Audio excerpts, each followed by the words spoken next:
जय हिंद दोस्तों, कैसे हैं आप लोग। आशा करते हैं आप सभी अच्छे होंगे। दोस्तों आज हम लोग देखेंगे लूसेंट बुक के साइंस पोर्शन के कुछ इंपॉर्टेंट क्वेश्चन जो हर एग्जाम में बार बार पूछे जाते हैं। दोस्तों बिना किसी देरी के वीडियो को स्टार्ट करते हैं। वीडियो स्टार्ट होने से पहले मैं आपको बता दूं, अगर आपने हमारे चैनल को सब्सक्राइब नहीं किया है तो चैनल को सब्सक्राइब करें और बेल आइकन को प्रेस करें ताकि आगे आने वाली वीडियो की नोटिफिकेशन आपको बिल्कुल टाइम से मिल जाए।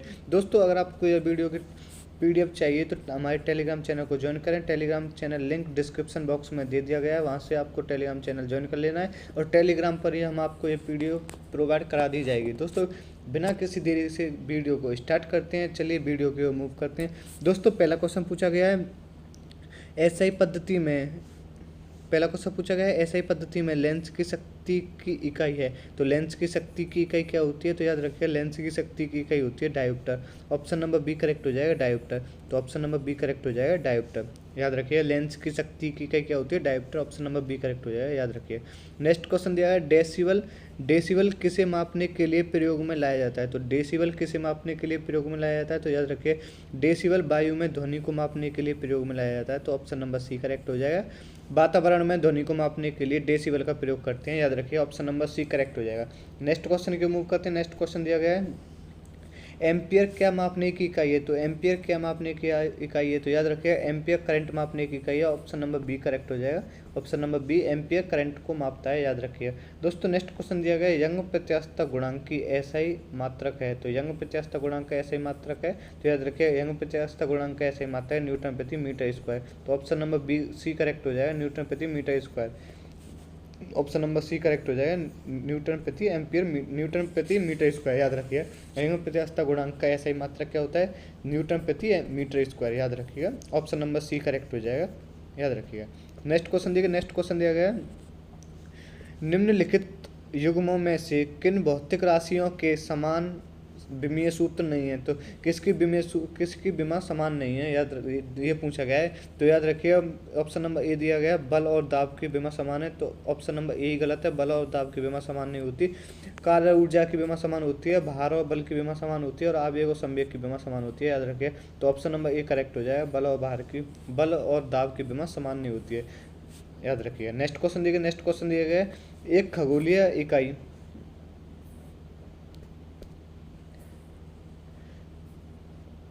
देखिए दोस्तों नेक्स्ट क्वेश्चन दिया गया है एक खगोलीय इकाई संबंधित है। तो एक खगोलीय इकाई किससे संबंधित है? याद रखिए इसका राइट आंसर है ऑप्शन नंबर ए सूर्य एवं पृथ्वी के बीच की दूरी। ऑप्शन नंबर ए करेक्ट हो जाएगा, सूर्य एवं पृथ्वी के बीच की दूरी। एक खगोलीय इकाई क्या होती है? सूर्य और पृथ्वी के बीच की दूरी को एक खगोलीय इकाई कहते हैं। ऑप्शन नंबर ए करेक्ट हो जाएगा। नेक्स्ट क्वेश्चन दिए गए निम्नलिखित में से कौन अविमीय राशि है जिसकी विमा नहीं है? तो विमाहीन राशि कौन सी है? तो याद रखिए विकृति विमाहीन राशि है, विकृति। ऑप्शन नंबर ए करेक्ट हो जाएगा, विकृति विमाहीन राशि है। ऑप्शन नंबर ए करेक्ट हो जाएगा। नेक्स्ट क्वेश्चन को मूव करते हैं। नेक्स्ट क्वेश्चन क्या दिया गया है? नेक्स्ट क्वेश्चन दिया गया है दोस्तों निम्नलिखित में से कौन एक सदिश राशि नहीं है? तो सदिश राशि कौन सी नहीं है? समवेग सदिश राशि है, वेग सदिश राशि है, कोणीय वेग सदिश राशि है, जबकि द्रव्यमान सदिश राशि नहीं है। ऑप्शन नंबर डी करेक्ट हो जाएगा, द्रव्यमान कैसी राशि है? द्रव्यमान अदिश राशि है, याद रखिएगा द्रव्यमान अदिश राशि है। तो ऑप्शन नंबर डी करेक्ट हो जाएगा, द्रव्यमान अदिश राशि है, याद रखिएगा। नेक्स्ट क्वेश्चन दिया गया है अदिश राशि है तो कौन सी अदिश राशि बताना है? तो ऊर्जा, बलागुण, संवेग या सभी अदिश राशि हैं। तो याद रखिए ऊर्जा हमारी अदिश राशि होती है, बलागुण सदिश राशि है, संवेग सदिश राशि है। तो ऑप्शन नंबर ए करेक्ट हो जाएगा, ऊर्जा कैसी राशि है? अदिश राशि है, याद रखिए। नेक्स्ट क्वेश्चन दिया गया निम्नलिखित में से कौन सी एक सदिश राशि है? तो सदिश राशि कौन सी है? तो याद रखिएगा संवेग सदिश राशि है। ऑप्शन नंबर ए करेक्ट हो जाएगा। दाब अदिश राशि है, ऊर्जा भी अदिश राशि है, कार्य भी अदिश राशि है। तो ये सभी कैसी अदिश राशि हैं और संवेग कैसी है? सदिश राशि है, याद रखिए संवेग सदिश राशि है, याद रखिए। नेक्स्ट क्वेश्चन के मूव करते हैं। नेक्स्ट क्वेश्चन दिया गया है निम्नलिखित में से सदिश राशि कौन सी है? तो सदिश राशि कौन सी है? याद रखिए ऑप्शन नंबर ए करेक्ट हो जाएगा, वेग कैसी है? सदिश राशि है, द्रव्यमान अदिश राशि है और समय अदिश है और लंबाई भी अदिश राशि है, याद रखिए। नेक्स्ट क्वेश्चन दिया गया निम्नलिखित में से कौन सा एक व्युत्पन्न परिमाण नहीं है? तो व्युत्पन्न परिमाण कौन सा नहीं है? तो घनत्व व्युत्पन्न परिमाण है। तो घनत्व बराबर द्रव्यमान बट्टे आयतन, और द्रव्यमान व्युत्पन्न नहीं है, द्रव्यमान ऐसे मात्रा का, याद रखिए ऑप्शन नंबर बी करेक्ट हो जाए, द्रव्यमान। नेक्स्ट क्वेश्चन दिया गया है त्वरण ज्ञात करने का सही सूत्र है, तो त्वरण ज्ञात करने का सही सूत्र है दोस्तों, आपने पढ़ा होगा कि b बराबर यू प्लस ए टी, तो b माइनस यू बराबर ए टी, तो हम यहाँ से त्वरण निकालेंगे तो b minus u upon t बराबर a, b minus u upon t बराबर ए, तो ऑप्शन नंबर ए करेक्ट हो जाएगा। B option number A correct हो जाएगा, ए बराबर b minus u upon t. त्वरण किससे ज्ञात किया जा सकता है, ए बराबर b minus u upon t, t से त्वरण ज्ञात करते हैं, याद रखिएगा। नेक्स्ट क्वेश्चन दिया गया, पदार्थ के संवेग और वेग के अनुपात से कौन सी भौतिक राशि प्राप्त होती है, तो संवेग p बराबर होता है एम बी और अपॉन वेग b, तो b से v कट गया तो p बराबर आ गया m, तो द्रव्यमान प्राप्त होता है संवेग और वेग के अनुपात से, क्या प्राप्त होता है, द्रव्यमान। ऑप्शन नंबर सी करेक्ट हो जाएगा, द्रव्यमान, याद रखिएगा। नेक्स्ट क्वेश्चन दिया गया प्लांक के अचर में किसका आयाम होता है, तो प्लांक के अचर में किसका आयाम होता है, तो याद रखिए प्लांक के अचर में कोणीय गति का आयाम होता है। ऑप्शन नंबर सी करेक्ट हो जाए, कोणीय गति, याद रखिए। नेक्स्ट क्वेश्चन दिया गया है एक लड़की झूले पर बैठी स्थिति में झूला झूल रही है, मतलब एक लड़की झूले पर बैठी हुई है और बैठी हुई स्थिति में झूला झूल रही है, उस लड़की के खड़े हो जाने पर दोलनों का आवर्तकाल क्या होगा, तो दोलनों का आवर्तकाल घट जाएगा, याद रखिएगा, क्योंकि लंबाई भी घट जाएगी, वो खड़ी होगी तो उसका सेंटर ऑफ मास ऊपर आ जाएगा, तो उसके कारण लंबाई घट जाएगी और लंबाई घटने पर टाइम पीरियड भी घट जाएगा, तो याद रखिए ऑप्शन नंबर ए करेक्ट हो जाएगा, कम हो जाएगा, तो ऑप्शन नंबर ए करेक्ट हो जाएगा, कम हो जाएगा, याद रखिए। नेक्स्ट क्वेश्चन दिया गया न्यूटन की गति के तीसरे नियम के अनुसार क्रिया और प्रतिक्रिया से संबद्ध बल हमेशा एक ही वस्तु पर लगे होने चाहिए, भिन्न भिन्न वस्तु पर होने चाहिए, हमेशा भिन्न भिन्न वस्तुओं पर ही लगे होने चाहिए, और का परिमाण बराबर होना जरूरी नहीं है, तो ऑप्शन नंबर सी करेक्ट हो जाएगा, हमेशा भिन्न भिन्न वस्तु पर भी लगे होने चाहिए, तो ऑप्शन नंबर सी करेक्ट हो जाएगा, हमेशा भिन्न भिन्न वस्तुओं पर ही लगे होने चाहिए। नेक्स्ट क्वेश्चन दिया गया है प्रत्येक क्रिया के बराबर एवं विपरीत दिशा में प्रतिक्रिया होती है, तो यह कौन सा कथन है, या किसके द्वारा किया गया है, तो न्यूटन के तीसरी गति के द्वारा इसे सिद्ध किया जाता है कि प्रत्येक क्रिया के बराबर और विपरीत प्रतिक्रिया होती है, तो ऑप्शन नंबर सी करेक्ट हो जाएगा, न्यूटन का तीसरा नियम। नेक्स्ट क्वेश्चन देखिए जल में तैरना न्यूटन की गति के किस नियम के कारण संभव है, तो जल में तैरना किसके कारण संभव है, ऑप्शन नंबर सी तृतीय नियम, तो तीसरे नियम के कारण ही जल में तैरना संभव है, तो ऑप्शन नंबर सी करेक्ट हो जाएगा, याद रखिए।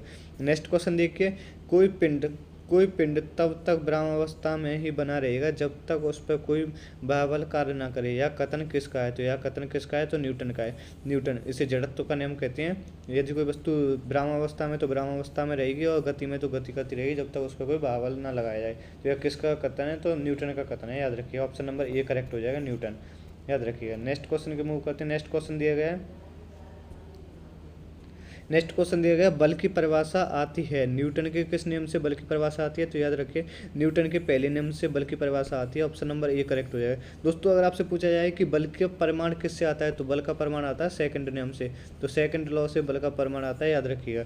और बल की परिभाषा किससे आती है, तो पहले नियम से, ऑप्शन नंबर ए करेक्ट हो जाएगा, न्यूटन का पहला नियम। नेक्स्ट क्वेश्चन दिया गया है किसी पिंड के उस गुणधर्म को क्या कहते हैं जिससे वह सीधी रेखा में विराम या एक समान गति की स्थिति में किसी भी परिवर्तन का विरोध करती है, तो उसे क्या कहते हैं, जड़त्व कहते हैं, ऑप्शन नंबर बी करेक्ट हो जाए, जड़त्व, याद रखिएगा। नेक्स्ट क्वेश्चन दिया गया न्यूटन के पहले नियम को भी कहते हैं, न्यूटन के पहले नियम को भी कहते हैं, तो न्यूटन के पहले नियम को और क्या कहते हैं, तो जड़त्व का नियम कहते हैं, ऑप्शन नंबर बी करेक्ट हो जाएगा, न्यूटन के पहले नियम को जड़त्व का नियम भी कहते हैं, याद रखिएगा।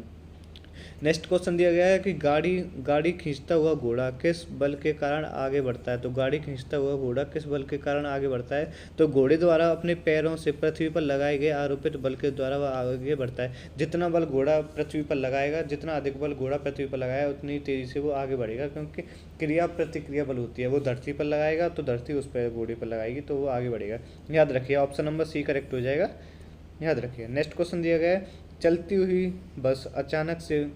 हुई बस जब अचानक ब्रेक लगाती है तो उसमें बैठे यात्री आगे की ओर दिशा में गिरते हैं, इसको किसके द्वारा समझाया जा सकता है, जो याद रखें इसको न्यूटन की गति के पहले नियम के द्वारा समझाया जा सकता है, ऑप्शन नंबर बी करेक्ट हो जाएगा, जड़त्व का नियम, याद रखिए। नेक्स्ट क्वेश्चन पूछा गया है बल गुणनफल है, तो बल किसका गुणनफल है, तो एफ बराबर एम ए, बल किसका गुणनफल है, बराबर एम ए, तो द्रव्यमान और त्वरण का गुणनफल है बल। तो ऑप्शन नंबर बी करेक्ट हो जाएगा, द्रव्यमान और त्वरण, याद रखिएगा। नेक्स्ट क्वेश्चन दिया गया है, जब कोई व्यक्ति चंद्रमा पर उतरता है तो उसके शरीर में उपस्थित पदार्थ की मात्रा में परिवर्तन होता है, भार घट जाता है तथा मात्रा अपरिवर्तित होती है। तो बिल्कुल सही है, जब कोई व्यक्ति चंद्रमा पर उतरता है तो उसका भार घट जाता है, और जबकि द्रव्यमान उसका सेम रहता है, याद रखिएगा। Option number C B correct हो जाएगा, भार घट जाता है तथा मात्रा अपरिवर्तित रहती है, याद रखिएगा। नेक्स्ट क्वेश्चन दिया गया है, यदि हम भूमध्य रेखा से ध्रुवों की ओर जाते हैं तो जी का मान, भूमध्य रेखा से इक्वेटर से पोल की ओर जाते हैं तो जी का मान बढ़ता है, इक्वेटर से पोल की ओर जाते हैं तो जी का मान बढ़ता है। तो ऑप्शन नंबर ए करेक्ट हो जाएगा, बढ़ेगा, याद रखिएगा। नेक्स्ट क्वेश्चन देखिए, शरीर का वजन, नेक्स्ट क्वेश्चन दिया गया है, शरीर का वजन पृथ्वी की सतह पर सभी जगहों पर समान रहता है, ध्रुवों पर अधिकतम होता है। तो पृथ्वी का वजन मतलब वेट मतलब भार किस पे अधिकतम होता है, भार बराबर डब्ल्यू बराबर एम जी होता है। तो जहाँ जी अधिकतम होगा वहाँ पर डब्ल्यू भी अधिकतम होगा। तो जी कहाँ पे अधिकतम होता है, तो ध्रुवों पर जी अधिकतम होता है। तो ऑप्शन नंबर बी करेक्ट हो जाएगा, ध्रुवों पर भार भी अधिकतम होगा, याद रखिएगा।